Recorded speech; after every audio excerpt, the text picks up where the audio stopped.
countries mainly were sticking to these principles. That period is now past. We are between orders. We had that order, and we are embarking into a new order. How to avoid that the new order is like the jungle growing back? How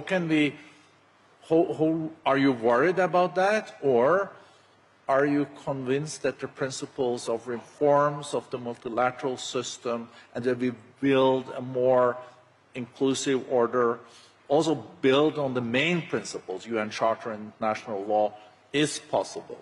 You said, if I remember right in your speech to the General Assembly in September, you said something to the effect that multipolarity is fine, but multipolarity without multilateralism and international law is not a good idea, and we tried that in Europe 150 years ago. So we are no longer in the bipolar world, and we are no longer in the unipolar world. I lived both. Bipolar when I was a young politician, the unipolar world when I was Prime Minister. So I lived in the very center of the events. This is no longer the case. But the question is, it's not yet clear what kind of world will it be. I do believe multipolarity is a positive thing. To have a world in which you have the United States, you have the European Union, you have Japan, you have China, you have India, you have Brazil, you have the African Union. I mean, this is something that, in my opinion, creates the conditions for equilibrium and for opportunities for all. But it is also true that when multipolarity is not accompanied by multilateral governance mechanisms, the contradictions within a multipolar world multiply the chances of conflict. And that is the risk we are facing at the present moment. And there is one thing that is very interesting. I mean, with the lack of influence that the P5 members, the permanent members of the Security Council, that today have much less influence, with the exception of the Russian invasion of Ukraine, that was a direct intervention of one of them. But if you don't take that into account, if you look at what's happening in different other parts of the world, you have to recognize that today you have medium-sized powers that have more influence in what's happening than the big powers.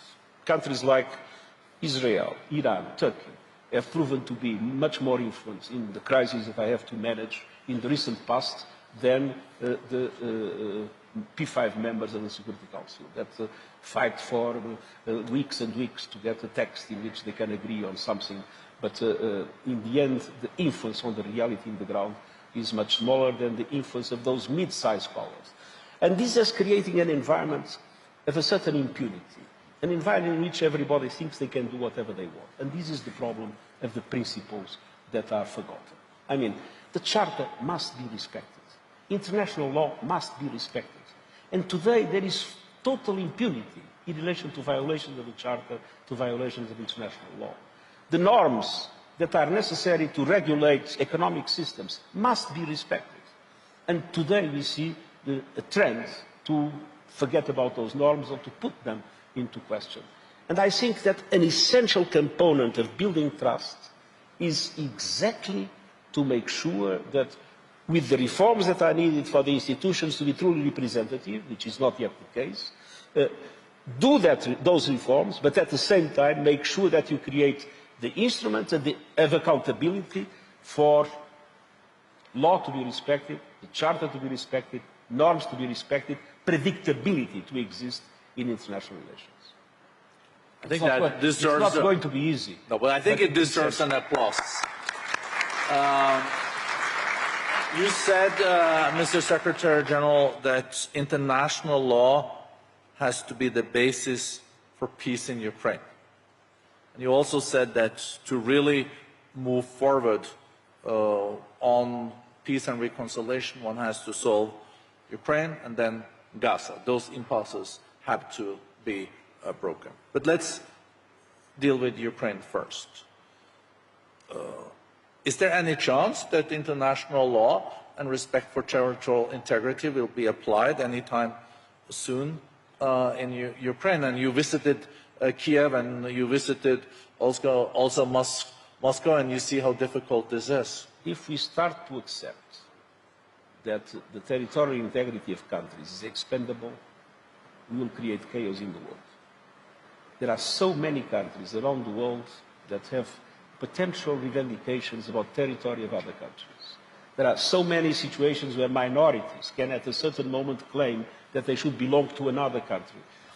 It's absolutely essential that the principle of the territorial integrity of states is respected. Of course, we know that states are not perfect. History has been what it has been.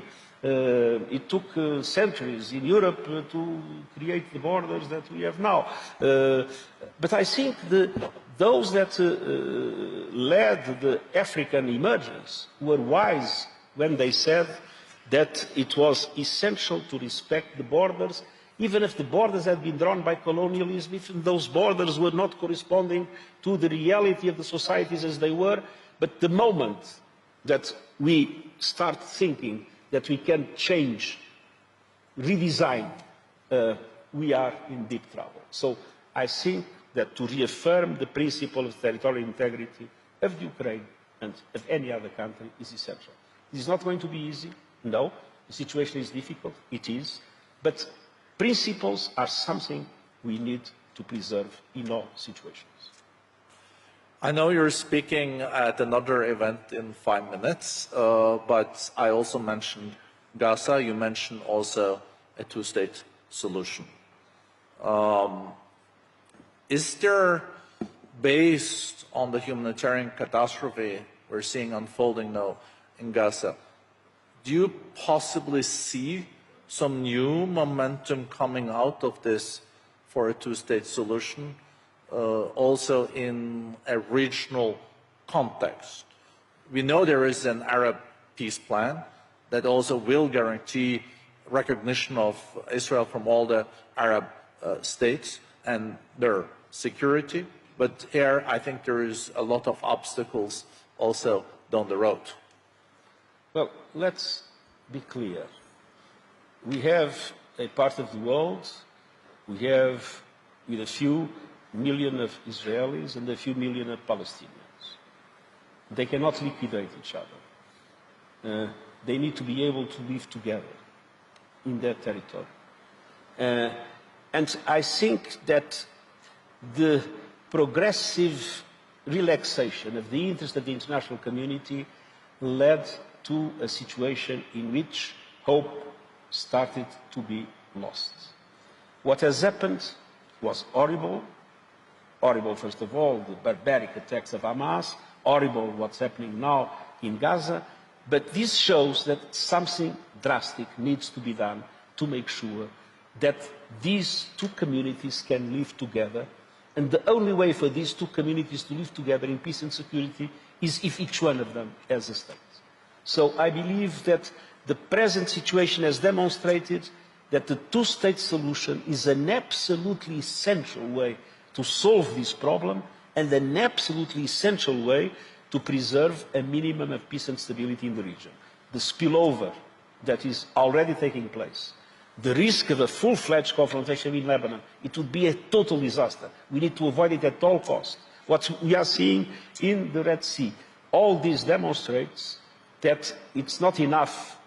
It's very important to address the humanitarian situation in Gaza. It's very important to have a humanitarian ceasefire as we defend. It's very important to release the hostage. It's very important to solve all these problems. But we need to find once and for all a total commitment of the international community for a two-state solution to exist in Israel and Palestine as the basis for a stable and peaceful Middle East for the benefit of everybody. Big thank you to the Secretary General. Thank you for joining us again. Thank you for your speech, and thank you for, I think, of course I'm biased, but for this incredibly interesting discussion conversation with you. Thank you very much.